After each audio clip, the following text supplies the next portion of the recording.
अस्सलाम वालेकुम friends, welcome back to my channel Laiba health tips.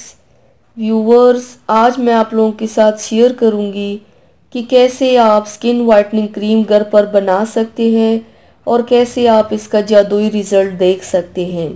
Viewers, आज मैं आपको ऑयली स्किन के लिए बहुत ही अच्छी क्रीम बनाने के बारे में बताऊंगी, जिससे आपको वाज़ेह रिज़ल्ट मिलेगा और आपकी स्किन बहुत ग्लो भी करेगी।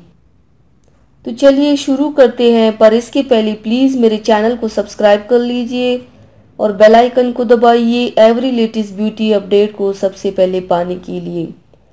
इसके लिए सबसे पहले बर्तन में 1 चम्मच फेयर एंड लवली क्रीम डालें, आधा चम्मच मुल्तानी मिट्टी डाल दें, आधा चम्मच ग्लिसरीन डाल दें, 1 चम्मच गुलाब का अर्क डाल दें और चंद कतरे नींबू के रस के डालें।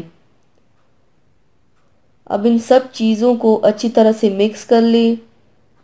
जब अच्छी तरह से मिक्स हो जाए तो मिक्स करने के बाद इस क्रीम को आप रात को सोने से पहले चेहरे पर लगा लें। सुबह उठकर चेहरा धो लें, इससे आपको बहुत अच्छा रिजल्ट मिलेगा।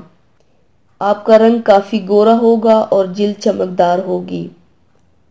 तो व्यूवर्स, थैंक्स फॉर वॉचिंग। मेरी वीडियो को लाइक और शेयर ज़रूर कीजिएगा। मिलते हैं एक और नई वीडियो में, तब तक के लिए अल्लाह हाफिज़।